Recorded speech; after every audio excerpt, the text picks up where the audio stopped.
அகில மீடியா நேயர்களுக்கு வணக்கம். இன்றைய உலக முக்கிய செய்திகள். முதலில் தலைப்புச் செய்திகள். அமெரிக்கா பறக்கின்றார் ஜெலன்ஸ்கி, ட்ரம்புடன் முக்கிய பேச்சு.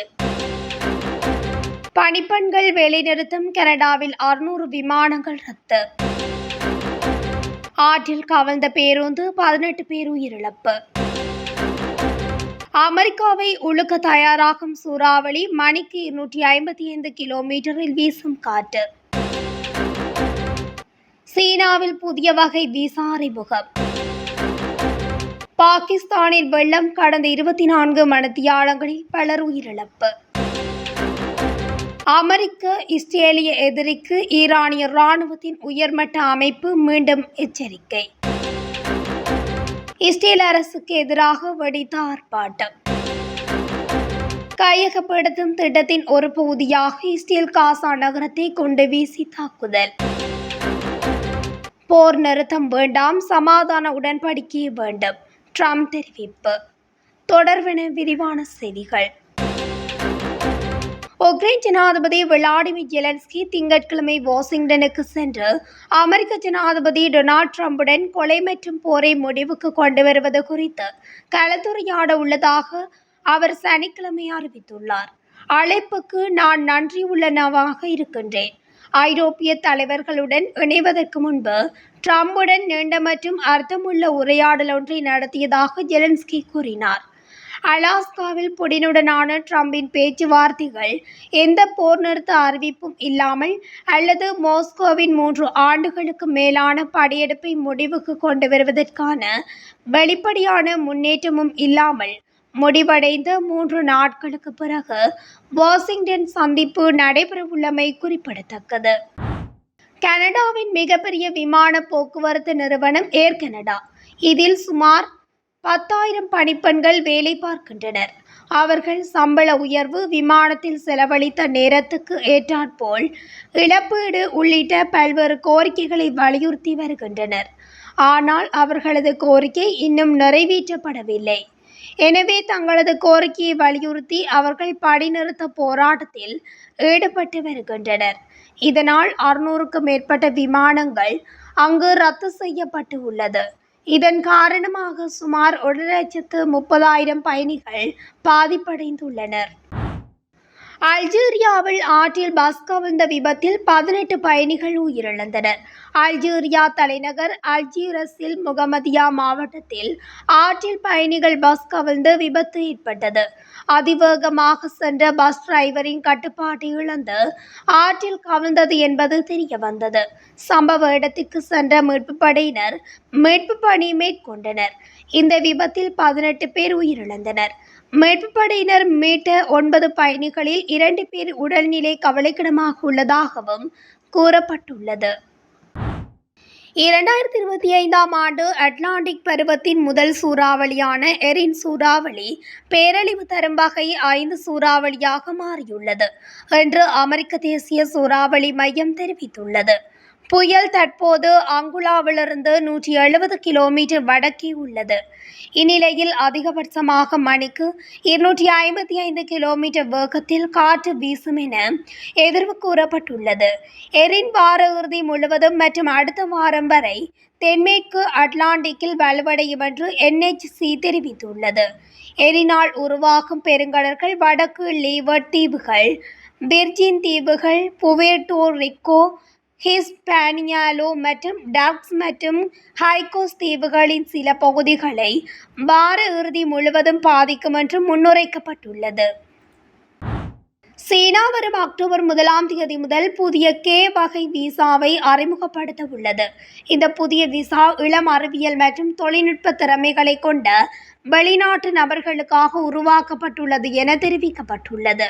சீனாவில் தற்போது உள்ள 12 வகை விசாக்களுடன் ஒப்பிடுகையில் இந்த K வகை விசா அதிகமான நுழைவு அனுமதிகளை வழங்குவதுடன் நீண்ட காலம் செல்லுபடியாகும் தன்மைகளையும் வழங்குகிறது. K விசா பெற்றவர்கள் சீனாவில் கல்வி, கலாச்சாரம், அறிவியல் மற்றும் தொழில்நுட்பம் தொடர்பான பரிமாற்றங்களில் ஈடுபடலாம். மேலும் வணிக நடவடிக்கைகளிலும் பங்கேற்கலாம் எனவும் தெரிவிக்கப்பட்டுள்ளது. வெளியாகியுள்ளது. உலகம் முழுவதிலும் இருந்து திறமைசாலிகளை ஈர்க்கும் நோக்கில் சீனா விசா விதிகளை தளர்த்தி வருகிறது. இதன் பலனாக இந்த ஆண்டின் முதல் 6 மாதங்களில் 38.5 மில்லியன் வெளிநாட்டு பயணிகள் சீனாவிற்கு வருகை தந்துள்ளதாக குறிப்பிடப்பட்டுள்ளது. வடக்கு பாகிஸ்தானில் பெய்த கனமழையால் ஏற்பட்ட நிலச்சரிவுகள் மற்றும் திடீர் வெள்ளப்பெருக்குகளால் கடந்த 24 மணி நேரத்தில் 243 பேர் உயிரிழந்துள்ளதாக தெரிவிக்கப்படுகின்றது. இதில் நேற்று மாத்திரம் வடமேற்கு புனர் மாவட்டத்தில் 157 பேர் உயிரிழந்துள்ளனர். பெருமளவான மக்கள் இன்னும் காணவில்லை என்றும் அறிவிக்கப்பட்டுள்ளது. மீட்பு பணிகள் நடைபெற்று வருவதாகவும் பாகிஸ்தானிய தகவல்கள் கூறுகின்றன. நேற்று நண்பகல் வரை மாவட்டத்தின் பல்வேறு பகுதிகளில் இருந்து 78 உடல்கள் மீட்கப்பட்டதாகவும் பின்னர் இடிந்து விழுந்த வீடுகள் மற்றும் வெள்ளத்தில் மூழ்கிய கிராமங்களின் இடிபாடுகளில் இருந்து மேலும் 79 பேர் மீட்கப்பட்டதாகவும் தெரிவிக்கப்பட்டுள்ளது. அத்துடன் அடுத்த 24 மணி நேரத்துக்குள் அதிகப்படியான எச்சரிக்கை அறிவிப்புகளும் வெளியாகியுள்ளது. மீண்டும் ஆக்கிரமிப்பு ஏற்பட்டால் இன்னும் கடுமையான பதிலடியை பெறுவார்கள் என்று அமெரிக்காவிற்கும் சியோனிச இஸ்ரேலிய ஆட்சிக்கும் ஈரானிய ஆயுதப்படைகளின் பொது பணியாளர்கள் கடுமையான எச்சரிக்கையை விடுத்துள்ளனர். 1990ஆம் ஆண்டு ஆகஸ்ட் 17ஆம் தேதியை நினைவு கூறும் வகையில் ஈரானிய இராணுவத்தின் உயர் அமைப்பு ஒரு அறிக்கையை வெளியிட்டது. அன்று திணிக்கப்பட்ட போரின் போது ஈராக்கிய பாதிஸ்ட் ஆட்சியால் தடுத்து வைக்கப்பட்டிருந்த 40,000க்கும் மேற்பட்ட ஈரானிய போர்க்கைதிகள் விடுவிக்கப்பட்டு நாட்டிற்கு திருப்பி அனுப்பப்பட்டனர். இந்த அறிக்கையில் ஈரான் இஸ்லாமிய குடியரசின் ஆயுதப்படைகள் இந்த ஆண்டு ஜூன் மாதம் அமெரிக்கா இஸ்ரேல் ஆக்கிரமிப்பை குறிப்பிட்டு 46 ஆண்டுகளுக்கு முன்பு இஸ்லாமிய புரட்சியின் வெற்றிக்கு பிறகு அதன் முந்தைய தோல்விகளில் இருந்து உலகளாவிய ஆணவம் கற்றுக்கொள்ளவில்லை. காட்டுமிராண்டித்தனமான மற்றும் குழந்தைகளை கொள்ளும் சியோனிச ஆட்சியுடன் பிராந்தியத்தில் அதன் விசுவாசமான முகவராகவும் பினாமியாகவும் ஒத்துழைத்து இஸ்லாமிய ஈரானுக்கு எதிராக மீண்டும் ஒரு ஆக்கிரமிப்பை தொடங்கியது. இருப்பினும் பல நிபுணர்கள், ஆய்வாளர்கள், அரசியல்வாதிகள் மற்றும் பார்வையாளர்கள் ஒப்புக்கொண்டது போல இந்த கொடூரமான சதி அவர்களுக்கு அவமானகரமான தோல்வி, அவமானம் மற்றும் அவமானத்தை தவிர வேறொன்றையும் கொண்டு வரவில்லை என்று கூறியது. சக்தி வாய்ந்த மற்றும் வெல்ல முடியாத ஈரானுக்கு எதிராக சதி செய்வதையும் அவதூறு பரப்புவதையும் நிறுத்துமாறு குற்றவாளி தீய அமெரிக்க மற்றும் காட்டுமிராண்டித்தனமான இஸ்ரேலிய ஆட்சிக்கு ஈரானிய ஆயுதப்படைகளின் பொது பணியாளர் மீண்டும் ஒருமுறை கடுமையான எச்சரிக்கையை விடுத்துள்ளார். காசாவில் நடைபெறும் போருக்கு எதிராக இஸ்ரேல் முழுவதும் ஆயிரக்கணக்கான போராட்டக்காரர்கள் வீதிகளில் இறங்கி காசாவில் தடுத்து வைக்கப்பட்டுள்ள கைதிகளை விடுவிப்பதற்கான ஒப்பந்தம் ஒன்றை கோரி போராட்டத்தில் ஈடுபட்டுள்ளனர்.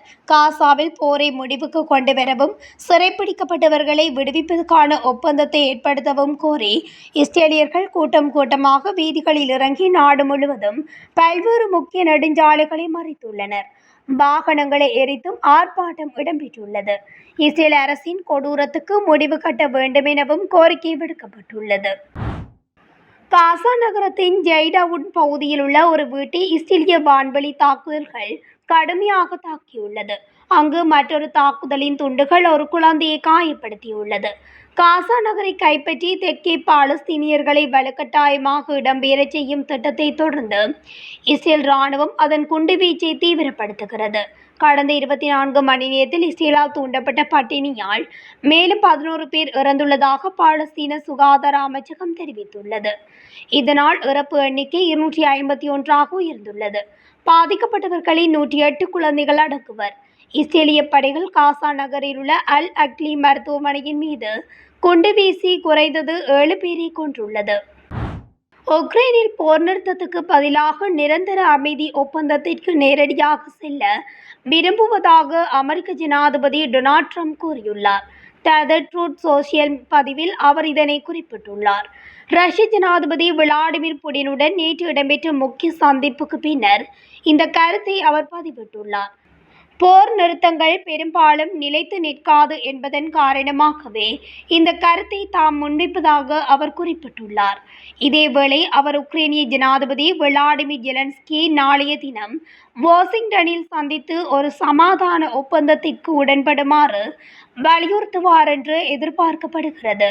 இதேவேளை உக்ரைன் நேட்டோவுடன் இணைவதை ரஷ்யா தடுக்கக்கூடாது என்று ஐரோப்பிய ஒன்றிய தலைவர்கள் கூட்டாக கோரிக்கை விடுத்துள்ளனர். இத்துடன் அகில மீடியாவின் இன்றைய உலக முக்கிய செய்திகள் நிறைவடைகின்றன. தொடர்ச்சியாக செய்திகளை அறிந்து கொள்ள அகில மீடியாவுடன் இணைந்திருங்கள். நன்றி, வணக்கம்.